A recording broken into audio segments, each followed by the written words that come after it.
This one's a little harder for me to get through. It's an unusual form. Each section starts out with a haiku. It's got a name, the form. I don't know what it is right now. And then it's pretty much free verse. Uh, but it talks about an incident in my childhood, actually autobiographical incident. If you're squeamish, if you don't like bad language, it's pretty raw. Um, but you make your own choices. This one is called Here Be Dragons. 1. Native.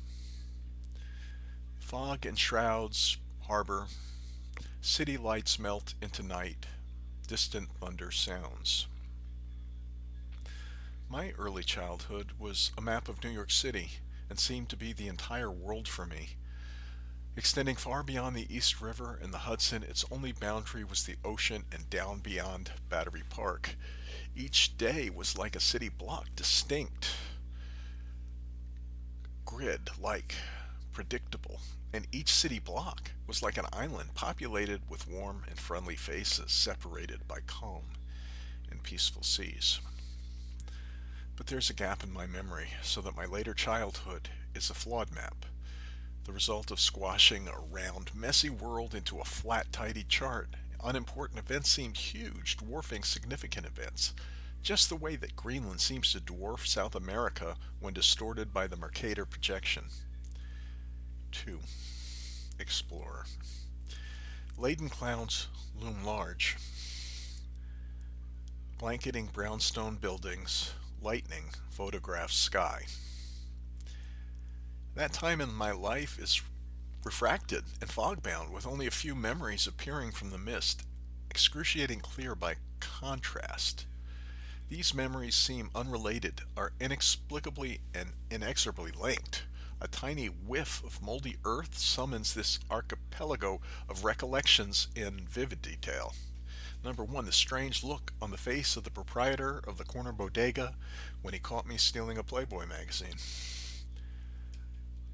Number 2, me, chubby little boy with a page boy bowl cut, coming home empty-handed after searching for my stolen bike. 3. My mother catching sight of me as I head for my bath in my underwear, asking why I wrote on myself, while I made some lame excuse from behind the bathroom door for the words whore and faggot. Words that I hope she had not actually read. Words that I didn't remember writing were on my leg. Tourist, number 3. Tired moth in spider's web warily waves one white wing, a flag of surrender. I had many clear memories after that, but altered somehow, as if I had willfully switched maps, clinging to a new paradigm, redefining my reality.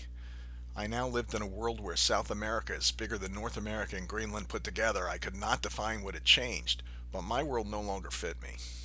I was a flat earther, insisting the equidistant azimuthal projection was absolute truth, despite all evidence to the contrary. One time I recall seeing my hands flailing, like they were not at the end of my arms, as if not directed by me, as if someone else pummeling the face of Joey two cards, snot and blood and tears and dirt accumulating, accentuating his startled expression. I know that it was me. I took this beach, but I couldn't remember how I got there. How the peaceful kid that I once was became a bullier of bullies. I dealt a Greenland-sized punishment to this kid who had simply rousted another kid's lunch money. This kid who had earned a nickname by sticking baseball cards in his bicycle spoke. A 40-something-year-old, I began to experience an intense and frantic fear fill my stomach at the smell of mildew, a tight space, or the feeling of losing personal mementos or forgetting events. 4. Cartographer. Pear blossoms swirling fall to earth, forming patterns, signifying nothing.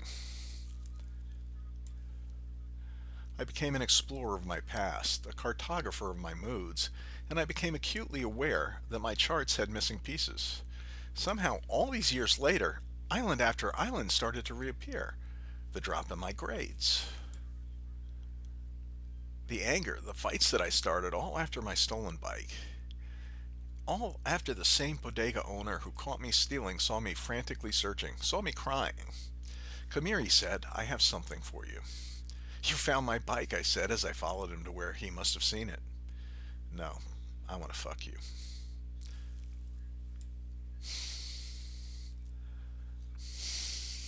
Like an amnesiac Amerigo Vespucci, I long to simply leave a landmass off of my map entirely, forget it, mark "Here be dragons," ignore the unknown, and be done with it. But instead, I'm destined to trace the shorelines of entire continents I fear will forever bear my name. "I'm a boy, you freak," I screamed and pulled away, exiting the basement, escaping the dank smell. In reality, he grabbed me by my flabby gynecomastic boy tits, his hot garlic breath and moldy earth filling my nostrils as I struggled. "You're a girl," he said in my ear, and his whiskers scratched my face, even as his hand cupped my crotch. And when he pulled my pants down, he laughed and grabbed my ass. "This is your pussy, little girl. You like reading those magazines, don't you?" I don't need to remember the details after that. The pain of him taking me physically and mentally. He was the one who wrote those words on me. He was the one who tore away a piece of me for 30 years.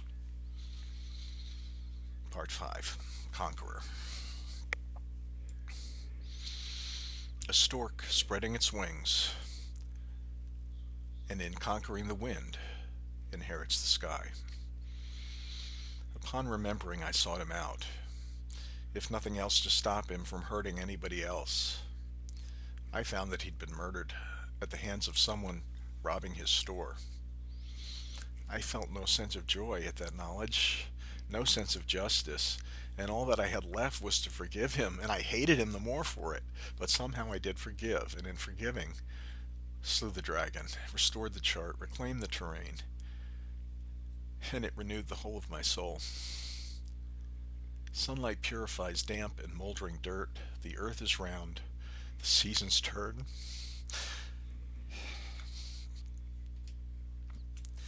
And knowledge is a polar star that helps me navigate to other placid lands.